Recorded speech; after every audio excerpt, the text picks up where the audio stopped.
I'm Hannah. And I'm Alec from Scribbles Studios, and welcome to an improv story time. Woo! Now, all of you may be asking, what is improv story time? I don't know. What is this strange thing? We've never done it before. Wow. Well, let me tell you. It's a moment where we get to create a little story by drawing words out of a cup. So it's kind of like our improv film challenge kind of a thing, or the film challenge where we're just telling we draw a story. a word. So... So basically, we draw little words out of this cup. So these words right now are actually just things that we have around the room, just in case we wanted to make a film out of it in some way or form, then we already have the things on hand. So we'll start with that. So for both of us, whoever starts is going to be able to pick 2 words because they have more time, and whoever goes in will only get 1 because they don't have as much, because we're going to be switching off every 2 minutes for who continues off the story. So I believe I will be starting today, so I'm going to go ahead and grab the first one, whatever it may be. We have a limit of 10 minutes. Okay. Candles, that is my first one. Let us start this thing. Ready, set, go. Once upon a time, because all wonderful stories start that way. Once upon a time, there was a man and a woman inside of just a little room. It's a kind of boring room. It's just a little white room. They have 1 door, 1 window, don't even have a closet. It's just a flat, boring room. One day, they were like, I'm a little confused. Is there a reason that I'm here? Is there a reason that I'm with this person? I haven't even talked to this person. Am I supposed to get to know this person? The door's been locked for about 2.5 weeks. We get food every now and again underneath the door, and some water, and all the stuff that we need for basic necessities. But we don't ever get just to know how to get out. So why are we here? What is the point of this? And eventually, they start talking to each other, slowly. And they're like, hey, so have you been here often? And then the woman's like, well, you've been here as long as I have, so, you know, it kind of makes sense that would, why are you so stupid? And the guy's like, well, that wasn't very nice to say, but you know, that's fine. Yay, this is a great start. So what do you wanna talk about, huh? I don't know, what do you like? I don't know, when I was free, I used to really like candles. I used to like the smell of candles. I used to like watching them burn. I used to like watching them, I don't know, just melt. And I used to play with the wax on my finger. The woman, thinking to herself, reconciling over candles. Oh yeah, I remember those. I loved the scent. I loved the smell of the candles. Another thing I would love was conditioner. I don't think I've washed my hair for 2 weeks.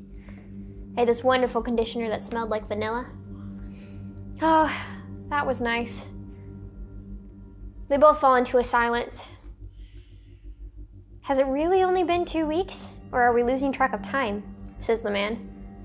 The woman shakes her head and curls up into a ball in the corner. I don't know. I don't know, she says. We've been here for so long. And without watches or phones or even a calendar, it's hard to tell how long we've been here. Several nights pass again. It's probably about 3 weeks at this point, at least according to them.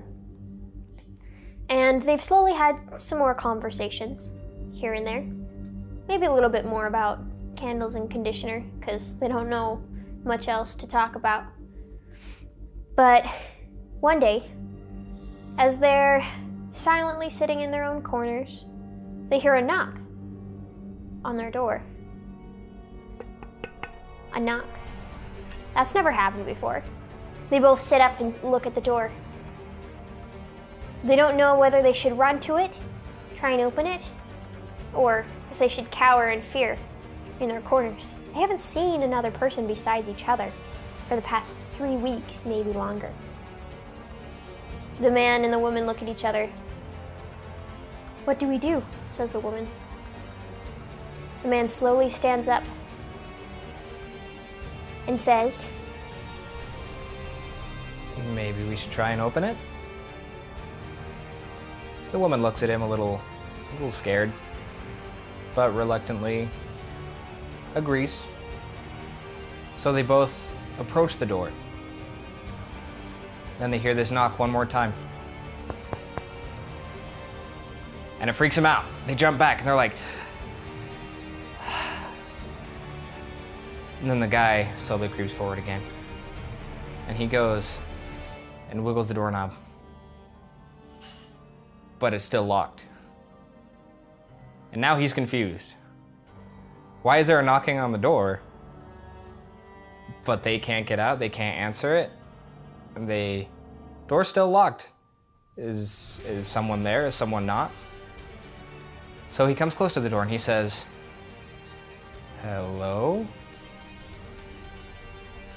He doesn't hear anything. But he says it again. He says, "Hello. Is someone there?" He listens and he doesn't hear anything at all. Until he hears just a slight pitter-patter of footsteps walking away. And he's like, "Excuse me? Hello?" And then he starts to slowly knock on the door himself. And he's like, "Hey, is that someone out there? Can you let us out? Hello? Can you help us?" He just hears those eventually fade off into the distance. And he starts to just pound on the door and he's like, "Please, please help us. We don't know why we're here. We don't know what's going on." The woman comes up, grabs his shoulder and pulls him back. And then she slowly says to him, "You know, Maybe it was just our imagination." She looks at him with a really tired smile. "No one's ever knocked on the door before, or maybe we're just both hallucinating. Let's go sit back down." The woman walks back to her corner, and the man stares at the door, not sure what to believe, but reluctantly goes back and sits down in his corner. Later that night, they're both asleep. Once again in their little corners, they've slowly created a system in their small little white room. But the man wakes up to another knock.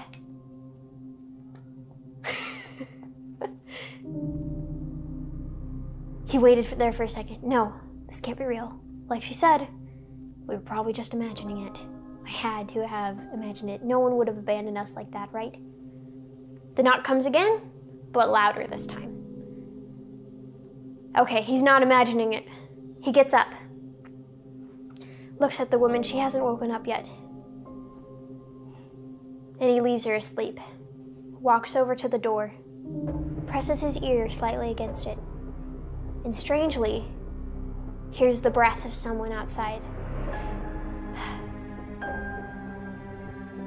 And he whispers, "Are you there? I hear you." There's a little bit of scratching on the door. Then suddenly, the doorknob rattles, causing the man to jump back. No one's really touched the door. They've gotten food, but no one has ever touched the door besides the knocking. He goes over to grab the handle and jiggles it again. And it happens to open. It's unlocked this time. But he doesn't feel like he wants to open it. He doesn't know if the person is left or if the person's still there. So he slowly puts it back, trying to get the person to realize that it's probably still locked from all angles. So he slowly starts to back up, but he still hears that breathing on the other side of the door. And he starts to slowly freak out, knowing that there is now no barrier. And this guy on the other side, he tries the doorknob one more time, and he feels this rattle. And it just rattles and rattles and rattles, so much that it wakes the girl up too. And eventually, they're with their backs pushed against the farthest wall from the door. They wait, and they wait. But as soon as this thing starts to stop jiggling, they can see it just slowly start to creep open. They hear the creak of the door as it slowly opens itself. And it's pitch black on the other side. They can't see anything. And they start to hear some steps. Some slow, creaky steps. And as they come, in walks some herbal tea. The end. You better watch out, that herbal tea is gonna be pretty scary. Gonna get ya! Well, thank you so much for watching, guys. That was an interesting start off to a story time, so. That was pretty entertaining. And let us know if you liked that, and we'll see if we decide to make a little video out of it. We'll either maybe make it separately, or maybe we'll kind of combine it with this video. We'll see. We'll see what we do. But if you guys have any items or words that you would actually like to be part of this story, or if you guys feel like giving us a setting or a plot, feel free to as well. We actually have an email that everyone should know by now, which is called scribblesnscruff@gmail.com. Go ahead and email whatever you want over to that, and we will try and add it in as we can. So thank you so much for watching, and have a fantastic day.